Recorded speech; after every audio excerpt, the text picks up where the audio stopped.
Hey friends, welcome.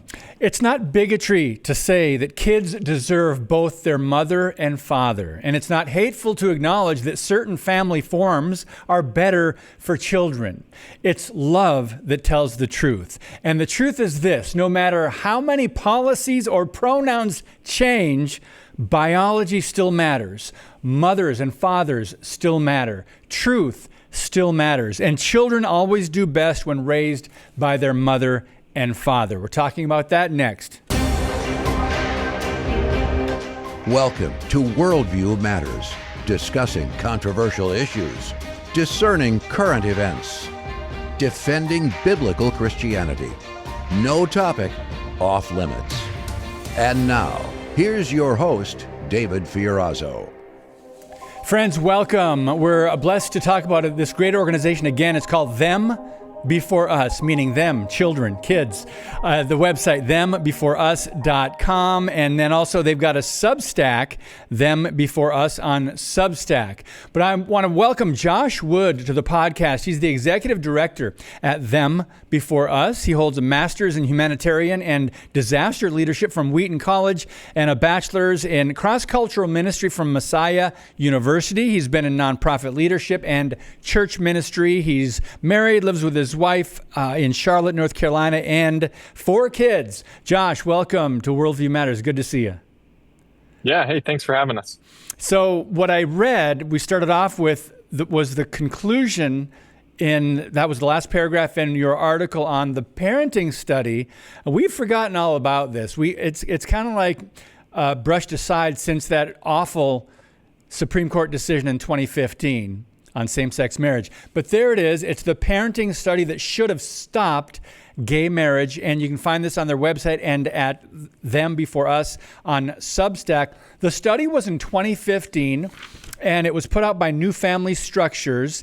And it basically concluded what I started off by saying, that children do best when raised by their mother and father. Josh, help me here, because it doesn't take a rocket science to figure out this common sense truth as a fact that kids do best with a mom and dad. Your thoughts as we dive into some of this? Well, David, my thought was, as you were reading it, I wish anything you said was remarkable or groundbreaking. There's not. That's what confounds me even today, is it's become novel to just say what we all know to be true. But unfortunately, that's the world we live in right now. And this study, here's why the media didn't report on it, and it kind of got pushed aside, because it threatened to halt the march, your words, towards same-sex marriage. And you got to put marriage in this context. We need to put marriage in air quotes when you're talking about same-sex marriage, because God defines marriage. Man does not define marriage. But progressives, they did a really good hit job on studies like this that proved that biological moms and dads are best to raise their own children. And this was 3,000 participants in this study. Tell us a little bit more as we walk through this article, Josh. Well, the significance was that they had rushed in the lead up to that decision to parrot out all these studies that were showing how kids would do best. Well, that it didn't matter where kids were, that they could be cut and pasted in any arrangement and they're going to do fine. And the problem was, this study didn't rely on parents reporting how their kids were doing. It took a long view and said, we're going to actually track how kids actually do over time. And the study, it's again, not groundbreaking. When kids grow up in an intact family, when they're raised by their mother and father and they maintain that connection over time, guess what? They do great. They flourish. No arrangement has reliably provided that same amount of flourishing in anything we can find across society. What do you think of when you see some of the abuses today, including just recently 2 biological males, they're gay men, they're raising a baby, and the media is fawning over this picture of the baby on the chest of one man. And to me, it's just such a perversion of God's design and the creative order. And it's really evil, calling evil good and calling good evil. Your thoughts on what we're seeing, Josh?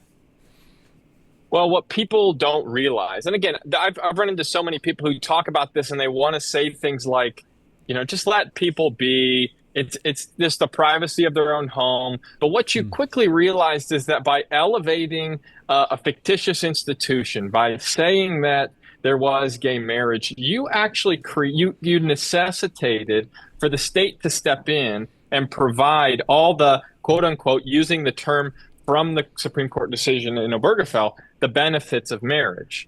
Well, what are one of the benefits of marriage? What's the transcendent, what do they say, transcendent purposes of marriage? Well, to create children, a legacy, etc.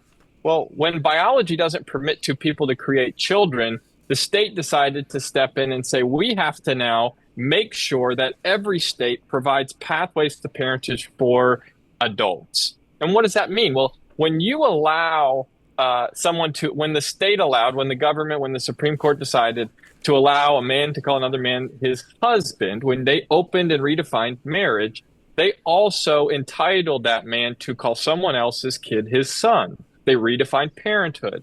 They redefined who could be a parent. Before, for years, we had adoption, which was a reactive institution to tragedy. When something happened, a kid lost access to their biological mother and father, the state would step in a child-centric way to provide a mother and father for that kid. And that was good. It was redemptive. It was trying to find a good home for a child who had suffered loss. This shifted all of it and said, we actually need to find good kids for these adults who are willing to pay to buy sperm and egg and create a child. That's not reactive. That's actually proactively seeking out tragedy. And that's what this study really outlined was when that happens to a child and they have that tragic moment, they suffer the rest of their life. So to quote you, as you wrote in this article, one of the major legal and cultural arguments against redefining marriage was grounded in child welfare. And then you say the link between marriage and child well-being was strong. So the left and, I just say Satan and his minions in the media and government set out to sever that link, claiming, quote, there were no differences in outcomes for children raised by same-sex couples. So who jumped on board? The media, academia, the courts, and they largely accepted these claims without question. And you write, in contrast, same-sex family formation is now celebrated, subsidized, and socially affirmed, often without any acknowledgement of the child's biological disconnection. Talk to us more about that, Josh. Well, again, you get to a point where the tactic was we just have to muddy the waters. So let's put out some studies where parents say these kids are doing just as fine. But what we found over and over again, and this was even ironically one of the critiques of the Ramirez study was saying, hey, but some of the kids of the same-sex couples that were studied, well, they had gone through something tragic. They had lost connection with their mom or dad. They had been divorced. And that kind of told the whole story right there, that the children of intact families who were raised by their mother and father had not gone through something tragic that was by definition required to create this new family. And that's a big, big difference. And so, again, it's just not groundbreaking. It's actually something we know to be true in all of our hearts that, and this is the brilliance of God's design, right? He actually created children to look like us. That didn't have to be that way, but he understood that we would see ourselves in these children and we would develop special kinds of connection that really we've never found any way to replicate. Kids who are connected to their biological mother and father get more investment. They're better. They're safer. They do better in school. They don't get incarcerated as often. The lifetime earnings are higher. It's God's design. But again, we don't even have to go there. I think even people who don't ascribe to our faith know something intrinsically that when you see a kid laying on the chest of a male who's cosplaying in a hospital bed, had nothing to do with that child other than purchasing. We just go, you know what? That's not right. And there's something good about that instinct. Yeah, I think the left overplayed its hand. If you can put the left in, there's so many, different variables that go into when I say the left, but I think more people are catching on. More people are leaning toward truth and sanity and common sense now, even when it comes to transgenderism, when it comes to children, what's best for children. But let's go now to 2023, just 2 years ago, when researchers conducted a multiverse analysis of this data, and they ran it through, you write, 248 different statistical models to see if the original findings held up. And across every single model, children raised by parents who had same-sex relationships experienced worse outcomes. So the LGBT, parent effect didn't do so well. And then you say, and I'll let you comment on this, Josh Wood, that should have been front page news, but it wasn't, because the truth is inconvenient. So please tell us more about that. Well, there's 2 points to be made here. That yes, it should have been front page news. Yes, this study basically, it was a group of researchers who said we have to try to figure out if you manipulated some of the variables, if you changed some of the stuff. Was there a reason? Was this just an inflated outcome? Because this is a pretty significant study, even to this day. People cite this as being really one of the big longitudinal studies citing that children do best with their mother and father. And they found that they basically couldn't erase the significance of biological mothers and fathers, which of course they couldn't. Again, we're talking about, this is just truth, and it has a funny way of popping up no matter how far. It's like a beach ball. It's underwater. It's going to pop back up. Like, there's just no way to hide that. But then the challenge I find going forward with this study, even now today, is that we have committed to this fictitious institution and developed so many alternative pathways that now we're kind of, the state would have to do a lot of unwinding, because when we said that a same-sex couple would get access to all the same things, we had to create intent-based parenthood. We had to enforce it. We had to make sure that all of these adults would have access to children. I mean, there's a class action suit from a same-sex couple in New York right now claiming that they are infertile, 2 men, and that they're entitled to IVF and a surrogate, because they're saying, we're just like them. You can't tell us that we're not infertile because we're 2 men and they're a man and a woman. So you see, we've committed to this, and we've only begun to see how entangled it has sprawled into our family law system. So that was the original study that we talked about was a 2012 study concluding that children do best when raised by their mother and father, and that was buried basically on purpose by the cultural Marxists in the media and, the usual suspects. So before we move on, we did an interview, I think around 6 months ago. Josh, you're the executive director at Them Before Us. Well, we had Katie Faust on, the founder and president. Let's put that one up in case people want to go. How can you find that? Go to worldviewmatters.tv, worldviewmatters.tv. And in the search on the upper right, just put in Katie Faust, F-A-U-S-T, or you can put Them Before Us, and Josh will come up now as well.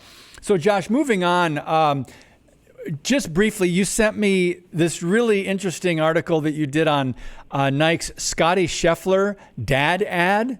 We're going to get into that. We're going to take a brief break in a minute. We'll get into that when we come back. But it's very interesting that this was like, wow, a corporation actually did this. It's like, again, this shouldn't be a headline, but it was such a normal moment for a father and his son. Tell us about that. We'll talk about that more when we come back. Well, I mean, again, you're hitting on the point. Why is it that the things that are notable right now are things that we all know just intuitively, but have been almost banned from saying out loud for the last several years?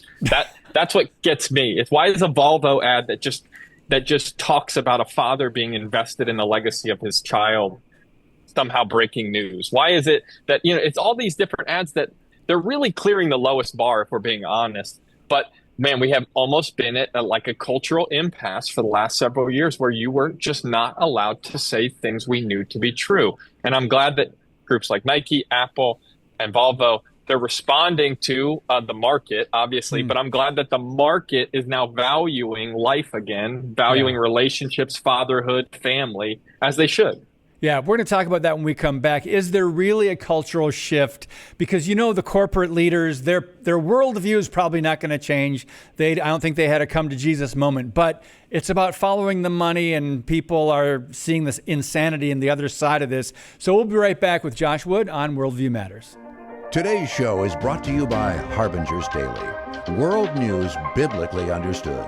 Stay informed at harbingersdaily.com.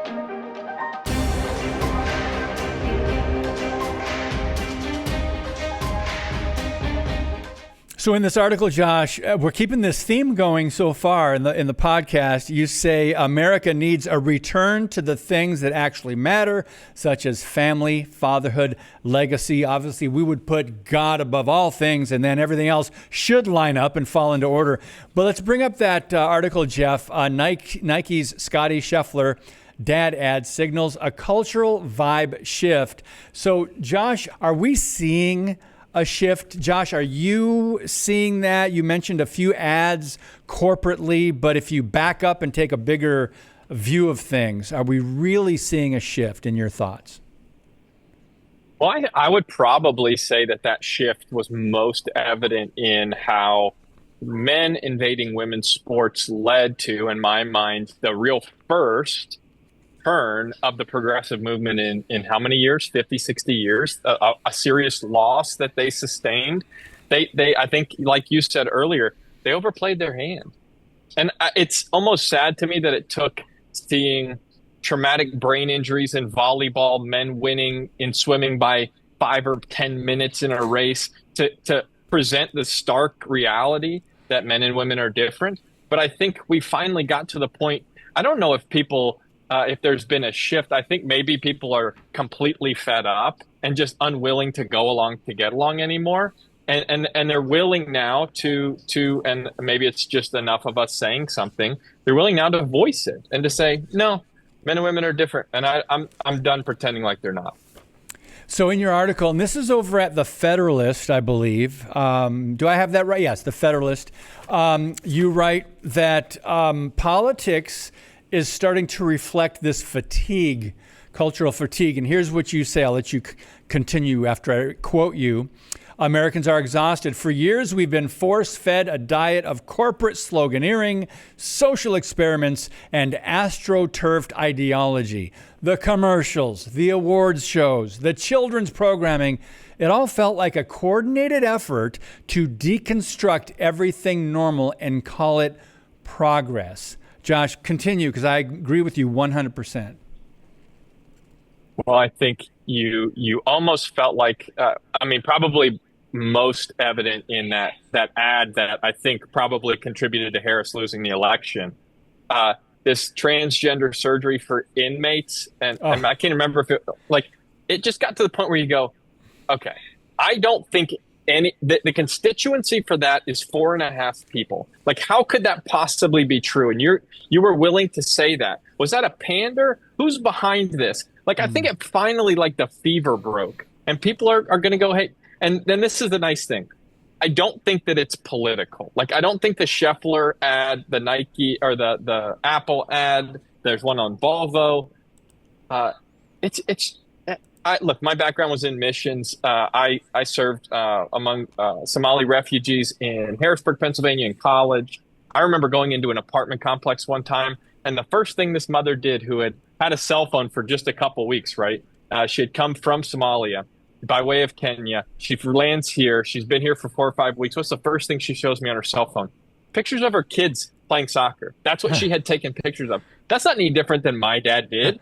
We're really, these cultural values are pretty universal. And so I think people are realizing this was maybe a fever dream. I don't know who funded it, what was behind it, but man, it feels good to go back to things that we can all just agree on. Family is good. And you say you wrap up this article by saying, now, Josh, I'm going to let you comment on it when I'm done. This is a huge if, okay? That's my opinion. It's a huge if. You write, if the culture makers are smart, they'll recognize the path forward isn't paved with more slogans, more division, or more social experiments. It's built on the foundation of family. I agree with you. Big if. Your thoughts? Well, it does make you think.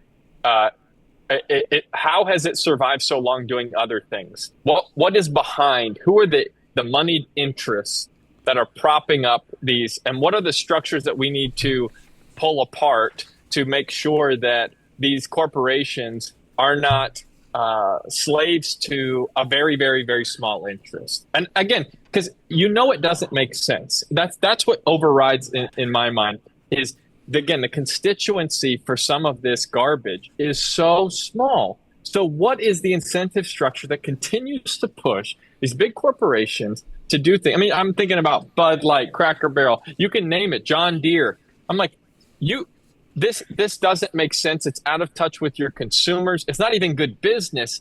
Why do you push it? And I'm hoping, if anything, just our self-interest and greed will win out, and people will say, the normal person wants to see ads like this. It's good. It's okay. We should do that.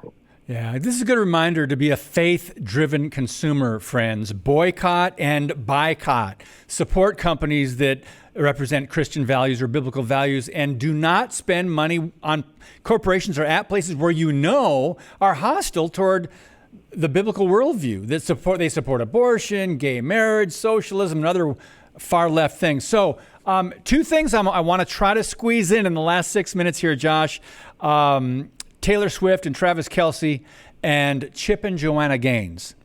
Let's start with what you wrote about marriage. Taylor and Travis. I'm not a fan at all because of how Taylor Swift has changed over the years. That's all I'll say, but it has almost become demonic. She's against Christianity and the biblical worldview, but she is an icon, a role model to many people, and they're engaged. Of course, if you guys follow football, Travis Kelce plays for the Kansas City Chiefs. So you wrote an article, Taylor and Travis, accidental family icons, with a question mark. And then you ask, what could happen to the culture if commitment goes viral? Just give us a couple bullet points on this article. Well, accidental is intentional there, ironically, because we do have to be careful who influences our children. And what we need to make sure is that our family icons are intentional. Now, I want to recognize that in this situation, if we're laser focused on what's good for kids, that's what our organization does above everything else. We have to recognize that if more people get married, and especially if they do so, and I'm not saying that Travis and Kelsey, that Travis and Taylor waited for marriage, they live together. It's not. I'm not nothing like that. But they haven't had children yet. If they choose to get married, then have children, that's an unmitigated good, and that, even as an example, will benefit children. Again, that's what I wanted to highlight, is that unfortunately, we are just incredibly impressionable as a society. I cite in the article that there's a show on MTV about 16 and Pregnant that actually had an impact on the nation's teen pregnancy rate. That's what the study showed. We're so impressionable. So be careful who your kids watch, but also just like, man, it would be great if this spurred a rise in marriage, and I'll take it. Yeah. So even a broken clock is right twice a day. So accidental family icons. I like that. So because we're running out of time, I want to jump over to this only because, well, first of all, Kirk Cameron and others, thank you, called out Chip and Joanna Gaines, and Katie Faust from them before us. She wrote an article called Chip and Joanna Gaines' Compromise is a Warning to Us All. This was also at the Federalist, but some people might not know the story. Chip and Joanna Gaines' new show, Back to the Frontier, recently featured two gay dads as part of a cast. And you're going, wait a minute. A lot of Christians follow Chip and Joanna Gaines and support them and love them.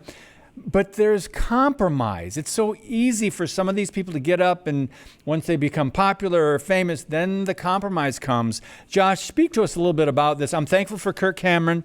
I'm thankful for Katie Faust and others who are calling them out as the latest example of mainstream voices caving to the culture instead of standing for the truth of God's word, because they are Christians, Chip and Joanna. So, Josh, your thoughts? Well, this is really simple. We can never let empathy, which I think is at the root of their desire to include this couple whose stated aim was to normalize same-sex parenting. That was their goal. They created a child. They created a child from donors and surrogates. They created this child who had to lose something to be a part of this new constructed family. They had to lose a connection with their biological mother. That child sacrificed to make the reality possible for adults who really wanted something. So here it is. You cannot ever, in the name of inclusion, to try to improve Christianity's public relations image, you can't ever place adults at the center and ask children to sacrifice for them so the adults don't get their feelings hurt. It's that simple. And I think it gets increasingly harder as there's money on the line, as media corporations line up and tell you that this is a nice thing to do or that there's money in it to do it this way. And I don't know their motivations past that. But for us, this again, them before us, it's always putting the children, the weakest in society, the ones that need a voice, it's putting them first. We make this really simple. Asking the children to sacrifice, victimizing the child in the name of empathy for you to create and construct a family is always, always wrong. So look up this article, friends, over at the Federalist, Katie Faust, and we're running out of time, but basically Chip responded after some blowback from Christians and conservative people that are questioning their move. He said, you're going to love this show, social experiment plus family time well spent. And then when people started criticizing them, he said, just we need to talk and ask questions and maybe learn. Too much of American Christian culture is judge first and understand later or never. But here again, someone's using the judge, don't judge me or don't judge what we're doing. But that's not the right angle to take, is it? We've got to start. The Bible is our final authority. And like you said, children do matter. And here we go. He even admits it's a social experiment with the two gay dads. So this is a mess when you get Christians all of a sudden compromising. That just muddies the water even more. Your final thoughts, Josh, on anything you're doing at Them Before Us or what we've been talking about? Well, first off, he can characterize it however he wants. We're defending children. Call it judging if you want. We're defending children. And I'm more scared of the millstone that Christ described than his opinion. So we'll stop there. Amen. On the Them Before Us side, we defend children. We want to equip you to do so. ThemBeforeUs.com. We would love your help. Join the movement. Head to the website. You can follow them on Substack as well, friends. Went by way too fast. Say hello to Katie for us. Josh Wood, thanks for your time today. God bless you, brother. Thanks, friends. Keep sharing the podcast, and thank you for your prayers. God bless you, and as always, keep speaking the truth about things that matter.